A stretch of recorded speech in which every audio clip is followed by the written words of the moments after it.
국민의힘 이준석 대표의 성상납 의혹에 대한 당 윤리위원회 판단이 오늘 저녁에 나옵니다. 네, 이 대표가 직접 출석해 의혹을 소명하고 이 대표의 측근이자 이미 징계 절차를 밟고 있는 김철근 정무실장도 출석합니다. 국회 연결해 보겠습니다. 구하림 기자. 네, 이곳 국회에서 오늘 저녁 7시부터 국민의힘 중앙윤리위원회 회의가 열릴 예정입니다. 앞서 윤리위는 이준석 대표에 대한 징계 심의를 한 차례 미뤘었던 만큼 오늘은 징계 여부 그리고 수위에 대한 최종 판단이 나올 것이라는 관측이 우세합니다.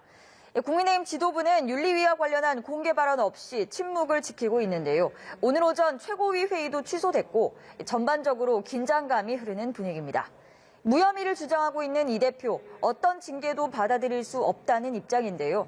지금 가장 신난 분들은 소위 윤핵관이라며 자신에 대한 정치적 공격이라는 의견을 거듭 피력해왔습니다.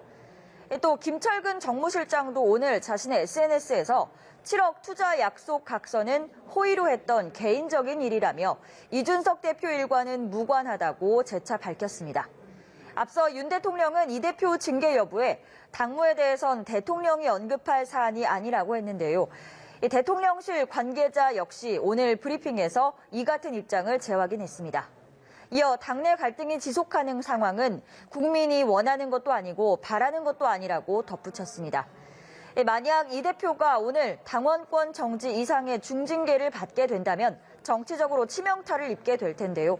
결과에 따라 당 안팎이 크게 요동칠 가능성이 있어 오늘 결정이 나지 않을 가능성도 아예 배제하지는 못하는 상황입니다. 야권 상황도 살펴보겠습니다. 더불어민주당은 윤석열 정부에 대한 비판과 견제 목소리를 점점 더 높이고 있는데 국정원이 전직 국정원장들을 고발하자 이에 강력하게 반발하고 있다고요. 그렇습니다. 우선 당사자인 박지원 전 국정원장은 국정원의 고발에 대해서 자신의 SNS 그리고 라디오 인터뷰를 통해 즉각 강하게 반박하고 있습니다. 국정원은 서해 공무원 피격 사건 당시 박 전 원장이 첩보 관련 보고서를 무단 삭제했다고 주장하고 있습니다. 박 전 원장은 CBS 라디오 인터뷰에서 자신이 보고서를 삭제해도 서버에 기록이 남는데 왜 그런 바보짓을 했겠느냐고 반박했습니다. 또 SNS에서 소설 쓰지 마십시오, 안보 장사하지 마십시오라며 국정원의 고발이 정치 공세에 해당한다고 꼬집었습니다. 민주당 우상호 비대위원장 역시 TBS 라디오 인터뷰에서 국정원의 고발은 명백한 정치 행위라며 전 정권 인사를 겨냥한 것이라고 반발했습니다. 민주당은 윤석열 대통령 부부의 마드리드 방문에 대통령실 인사비서관 부인이 동행한 사실을 두고도 맹공을 펴고 있습니다.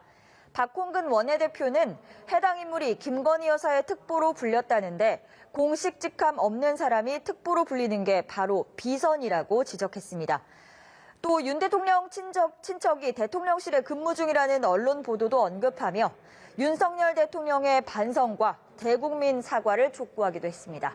지금까지 국회에서 전해드렸습니다.